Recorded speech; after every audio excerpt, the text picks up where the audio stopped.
If you own a farm, there are 3 mistakes that can cost you everything: your land, your legacy, even your family relationships. Today, I'm going to go through 3 mistakes that you can avoid in your farm estate plan.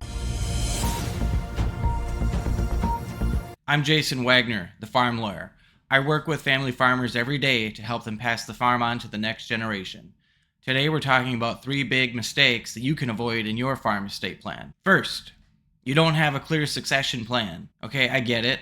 You might not know right now how that's going to shake out. It takes time. It's supposed to take time. But that doesn't mean we do nothing in the meantime. At a certain point, we have a fairly good idea of what might happen or what we want to happen. And your estate plan doesn't have to say, give X to Bob, give Y to Tina. It can say, if we've met certain milestones, or if Bob or Tina is farming with me at the time of my passing, that maybe we want to have that set up that way so that we don't just have to push things off again and again while we wait for the perfect to happen or to know exactly what's going to happen. Because in the meantime, while we're waiting for the perfect to happen, life happens or death happens. If you don't have an estate plan, well, guess what? You actually do, because the state of Minnesota and every other state will give you one. It's called intestacy, or an intestate estate. All that means is that this person has died without a will, and now the state gets to determine or assume what they think this person would have wanted. And they're not going to look at your particular situation. It doesn't matter if you're a farmer or a business owner, or if all of your money's in a Roth account or an IRA. It doesn't matter. The rules are the same. Under intestate estate laws in Minnesota, generally, your assets go to your spouse first, and if your spouse isn't living, then they go to your kids in equal shares, which, as we know, that is a recipe for disaster of your farm estate plan, to have everything divided equally. But we see that happen often, that people die without an estate plan, or they die with the default estate plan, which is just divide everything up equally. Don't give any consideration to farming heirs or land or rental or purchase options or anything like that. It doesn't exist in the default estate plan. Well, avoiding that, we just have to come in, get your estate plan together. Do we know, is this going to be the plan that we die with, that we sit on the shelf for 20 years? Well, we probably hope not, but if you do nothing, then we know that the baseline is so much worse than us getting things further down the line, even if it's not perfect. Problem number 1, we don't have a written succession plan. Easy to solve. Get your estate plan in order. Remember, perfect is the enemy of progress, and good is better than a disaster. Second big mistake, you haven't written it down. You have your farm succession plan. You've got your handshake deals, and you've sort of told your farming heir, yeah, I'll take care of you, but you haven't written anything down. Well, that really doesn't matter a whole lot. We live in the world of legalities, and when it comes to your passing, we're going to be looking at what are the testamentary documents, okay?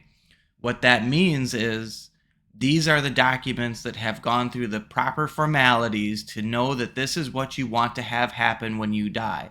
That means that they're witnessed and notarized. You have sound mind.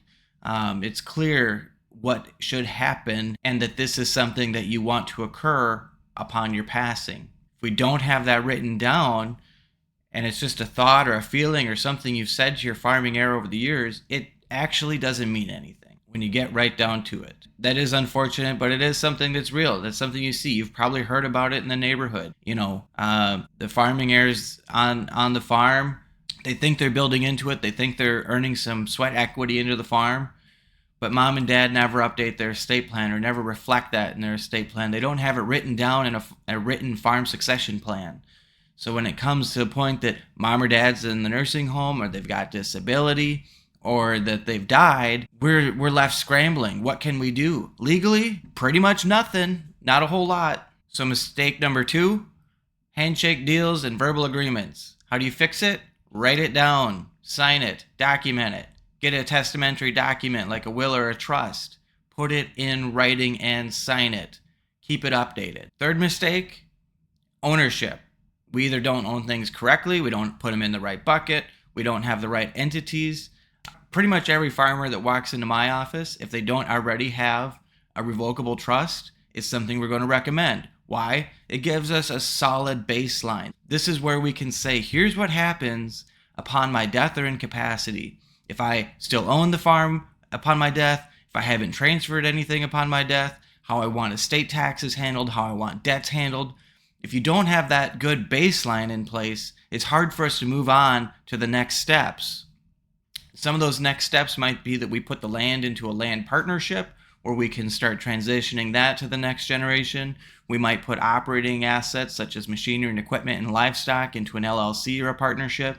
And again, transitioning that to the next generation during your lifetime so that we can see that occur, so we can work with our lenders and our vendors to make sure that our farm successor is set up for success.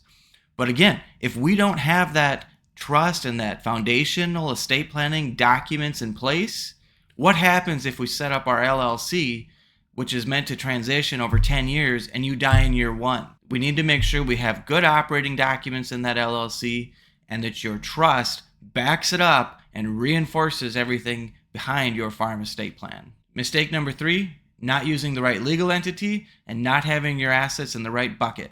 How do we fix that? Foundational estate planning. Get your trust in place. From there, we can move on and say, can we talk about a partnership? Can we talk about an LLC? But it's really important that we have that foundation in place so we can build on it. It's like a pyramid. We don't start at the top, we start at the bottom. So we have to make sure we've got a solid foundation and we can move up the pyramid. These are day-to-day issues in our office. I see these all the time. Luckily, if they're in my office, that means we have a chance to correct it, catch it, make sure that we don't make these mistakes. But occasionally, we do see that these mistakes happen. And a lot of times, if mom or dad are incapacitated, there's not a lot we can do to correct it on the back end because we have to follow the legal rules that exist. And if we don't have a roadmap in your trust or your will to tell us what to do, we have to go to what the default rules are. If you like what you heard, subscribe, follow me, I'm the Farm Lawyer, drop a comment below.